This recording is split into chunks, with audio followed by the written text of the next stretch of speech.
আসসালামু আলাইকুম friends, welcome back to my channel.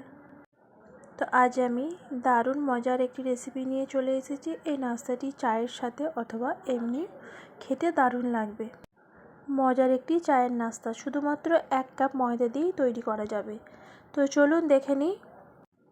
তো এখানে আমি নিয়েছি ময়দা আর সাথে দিয়ে দিলাম চিনিটা পাউডার করা ছিল, চাইলে আপনারা এমনি চিনিটাও দিতে পারেন। দিয়ে দিলাম স্বাদ মতো লবণ আর এখানে দিয়ে দিলাম জিরা। তো এখানে আমি গোটা জিরা দেবার পরে খুব ভালো করে মিশিয়ে নিচ্ছি। তো তারপরে এখানে আমি দেখুন তেল নিয়েছি। তো আপনারা চাইলে ঘি অথবা বাটার দিয়েও করতে পারেন। তো আজ আমি তেল দিয়ে তৈরি করে দেখাবো। তো এই নাস্তাটি অনেকে আমরা খাঁড়ি বলেও চিনি। তো এখানে দেখুন খুব সুন্দরভাবে ময়ন করে নিচ্ছি। তো দেখুন হাতের মধ্যে কত সুন্দরভাবে দলা পেকে যাচ্ছে আর ইজিলিভাবে ভেঙে যাচ্ছে। তো তারপর এখানে নর্মাল পানি দিয়ে মেখে নেব। তো পানিটা অল্প অল্প দিয়ে মাখবো, একেবারে দেব না। তো এখানে দেখুন একটা সফট ডো তৈরি করে নিয়েছি।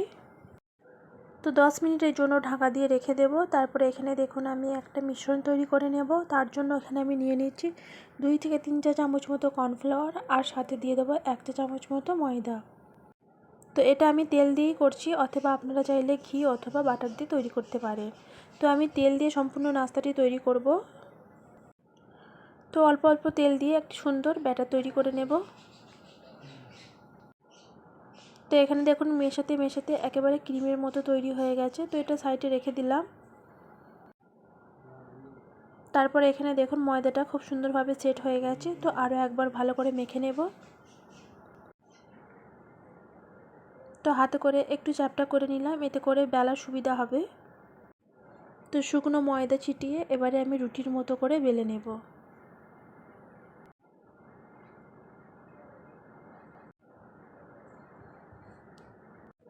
তো এই প্যাটিসটা একেবারে দোকানের মতো তৈরি হবে, বিনা ওভেন ছাড়াই আমি গ্যাস চুলায় তৈরি করে দেখাবো। তো এখানে দেখুন আমি যে মিশ্রণটি তৈরি করে রেখেছিলাম সেটা রুটির গায়ে ভালো করে মাখিয়ে নিচ্ছি। এই কাজটি অতি অবশ্যই ভালো করে করতে হবে, তবেই কিন্তু প্রত্যেকটি লেয়ার পাবেন। তো এইভাবে দেখুন আমি ফোল্ড করে নিচ্ছি। এটার ওপরে আমি দিয়ে দেব মিশ্রণটিকে। দেবার পরে খুব সুন্দরভাবে মাখিয়ে নেব রুটিটার গায়ে।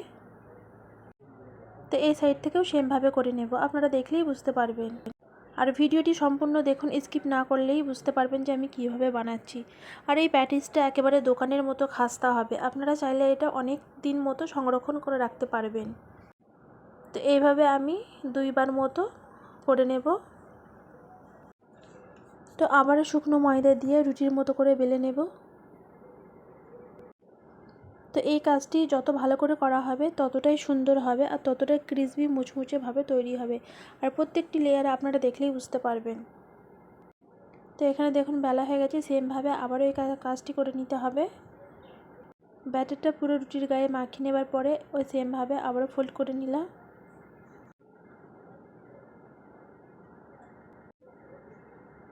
আশা করছি আপনারা বুঝতে পেরেছেন।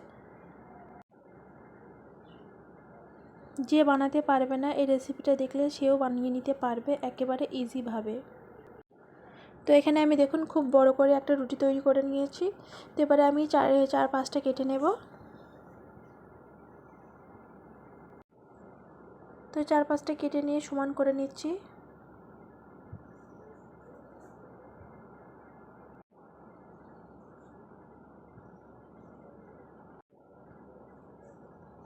তো এবারে আমি শেপ করে নেব। প্যাটিসের শেপটা আপনারা আপনাদের মতো করে নিতে পারবেন, তবে আমি 2 রকমভাবে তৈরি করে দেখাবো। তো এখানে আমি দেখুন 4 চৌকো শেপে কেটে নিচ্ছি, আর খুব বেশি বড় করিনি।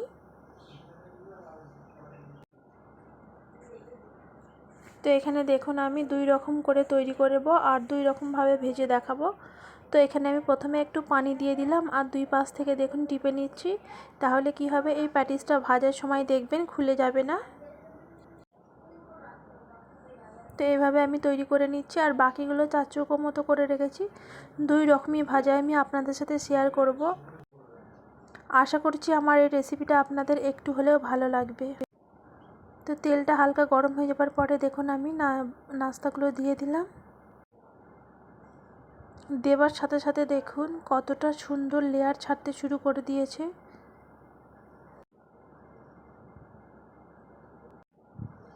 আশা করছি এইভাবে বানালে আপনারা নিরাশ হবেন না। তো এখানে দেখুন প্রত্যেকটা লেয়ার ছেড়ে দিয়েছে আর এতটাই ফুলেছে আপনারা দেখলেই বুঝতে পারবেন। তো মিডিয়াম আঁচে আমি আরও 2 মিনিট মতো ভেজে নিয়ে উঠিয়ে নিচ্ছি। বাকি নাস্তাগুলোও দেখুন আমি ভেজে নেব সেমভাবেই।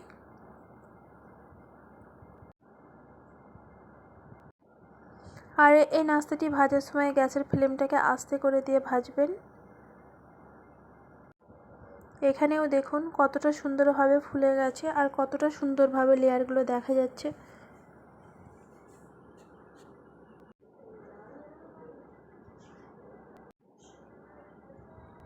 তো এখানে দেখুন হালকা কালার এসে গেছে আর খুব বেশি এটা কালার করব না। আশা করছি আপনাদের এই প্যাটিস রেসিপিটা আপনাদের একটু হলেও ভালো লেগেছে। ভালো লাগলে প্লিজ লাইক, কমেন্ট, শেয়ার।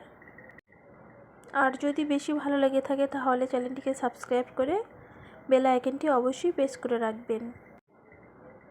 তো এখানে দেখুন নাস্তাটি ভাজা হয়ে গেছে, তো উঠিয়ে নিচ্ছি। আর তেলটাকে খুব সুন্দরভাবে ঝরিয়ে নিতে হবে। প্রত্যেকটি নাস্তা দেখুন কতটা সুন্দরভাবে খুলে গিয়েছে আর লেয়ারগুলো কতটা সুন্দর হয়েছে, আপনারা না একবার বানালে বুঝতে পারবেন না। আর চায়ের সাথে খেতে ভীষণই মজা। তো আর বেশি বড় করলাম না ভিডিওটিকে, এখানেই শেষ করলাম। আবারও অন্য কোনো রেসিপি নিয়ে আসবো। আল্লাহ হাফিজ।